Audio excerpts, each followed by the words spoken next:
ചരിത്രത്തിൽ ആദ്യമായിട്ട് റഷ്യൻ കൽക്കരി ഇന്റർനെറ്റ് ഉപയോഗിച്ച് ഇറാൻ വഴി ഇന്ത്യയിലേക്ക് എത്തുന്നു. ഇറാനിലൂടെ കടന്നു പോകുന്ന international north south transport corridor വഴി കൽക്കരി നിറച്ച 2 ട്രെയിനുകൾ ഇന്ത്യയിലേക്ക് അയച്ചതായി റഷ്യയുടെ ദേശീയ റെയിൽവേ കമ്പനി അറിയിച്ചിരിക്കുകയാണ്. റഷ്യൻ റെയിൽവേ അതിന്റെ ടെലിഗ്രാം ചാനലിലൂടെയാണ് ഈ വിവരം പുറത്തുവിട്ടിരിക്കുന്നത്. ആദ്യമായി കുസ്ബാസ് കൽക്കരിയുമായി 2 ട്രെയിനുകൾ അന്താരാഷ്ട്ര നോർത്ത് സൗത്ത് ട്രാൻസ്പോർട്ട് കോറിഡോർ വഴി ഇന്ത്യയിലേക്ക് പുറപ്പെട്ടിരിക്കുന്നു എന്നാണ് റഷ്യൻ റെയിൽവേ അതിന്റെ ടെലിഗ്രാം ചാനലിലൂടെ പുറത്തുവിട്ടത്.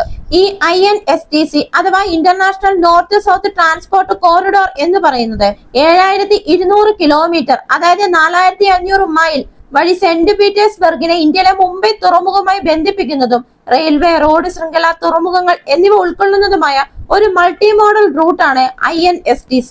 പാശ്ചാത്യ ഉപരോധങ്ങൾക്ക് മറുപടിയായി പുതിയ ഗതാഗത റൂട്ടുകൾ സ്ഥാപിക്കാനുള്ള റഷ്യയുടെ ശ്രമത്തിന്റെ ഭാഗമാണ് ഈ ഇടനാഴി. തുടക്കത്തിൽ NCTC പ്രൊജക്ട് എന്നറിയപ്പെട്ടിരുന്ന ഈ കരാർ 2002 റഷ്യയും ഇറാനും ഇന്ത്യയും ചേർന്ന് ഒപ്പുവെച്ചതാണ്.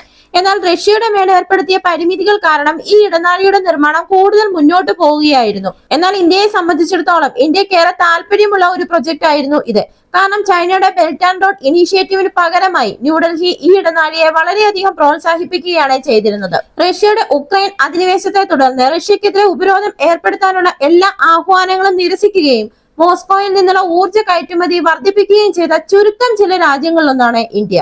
മോസ്കോ യൂറോപ്യൻ യൂണിയൻ രാജ്യങ്ങളിൽ നിന്നുള്ള കയറ്റുമതി വഴിതിരിച്ചുവിടുകയും റഷ്യൻ ഉപഭോക്താക്കൾക്ക് കാര്യമായ കിഴിവ് നൽകുകയും ചെയ്തതോടെ റഷ്യയിൽ നിന്ന് ഇന്ത്യ കൂടുതൽ തെർമൽ കൽക്കരിയും കോക്കിങ്ങും വാങ്ങുന്നുണ്ട്. ഇത് മാത്രമല്ല, പുനരുപയോഗ ഊർജ്ജ സംരംഭങ്ങളുടെ എണ്ണം വർദ്ധിപ്പിക്കാനുള്ള ശ്രമങ്ങൾക്കിടയിലും ഇന്ത്യ ഇപ്പോഴും വൈദ്യുതി ഉൽപാദനത്തിനായി കൽക്കരിയാണ് ആശ്രയിക്കുന്നത്. റഷ്യൻ റെയിൽവേ പറയുന്നതനുസരിച്ച് റഷ്യയിൽ നിന്ന് ഇന്ത്യയിലേക്കുള്ള INSTC ഷിപ്പിംഗ് ഏകദേശം 23 ദിവസം എടുക്കും. ഇത് സൂയിസ് കനാൽ വഴിയുള്ള ഷിപ്പിംഗ് സമയത്തേക്കാൾ വളരെ കുറവാണ്. അതായത് സൂയിസ് കനാൽ വഴിയാണ് ഷിപ്പിംഗ് എങ്കിൽ 45 ദിവസം എടുക്കുമത്രേ. റഷ്യയിൽ നിന്നും മറ്റു മധ്യേഷ്യൻ രാജ്യങ്ങളിൽ നിന്നും ഇറാന്റെ ചബഹാർ തുറമുഖം വഴി കോക്കിംഗ് കൽക്കരി ഇറക്കുമതി ചെയ്യാൻ ഇന്ത്യ പദ്ധതിയിട്ടിരുന്നു. അതിന് ദിവസങ്ങൾക്ക് ശേഷമാണ് ഇപ്പോൾ ഈ കൽക്കരി വിതരണം നടന്നിരിക്കുന്നത്. നിലവിൽ ചെങ്കടൽ വഴിയാണ് റഷ്യയിൽ നിന്നുള്ള കൽക്കരി ഇന്ത്യയിലേക്ക് എത്തുന്നത്. നിലവിലെ ഉക്രൈൻ യുദ്ധത്തിന് ശേഷം റഷ്യക്കെതിരായ പുതിയ പാശ്ചാത്യ ഉപരോധങ്ങളെ തുടർന്ന് ചൈനയ്ക്ക് ശേഷം റഷ്യയുടെ 2ാമത്തെ വലിയ കൽക്കരി വിപണിയായി ഇപ്പോൾ ഇന്ത്യ മാറിയിരിക്കുകയാണ്. ഈ വീഡിയോ നിങ്ങൾക്ക് ഇഷ്ടമായെങ്കിൽ മറക്കാതെ തന്നെ ഈ ചാനൽ ഒന്ന് സബ്സ്ക്രൈബ് ചെയ്യുക. അടുത്ത വീഡിയോയുമായി വീണ്ടും കാണാം.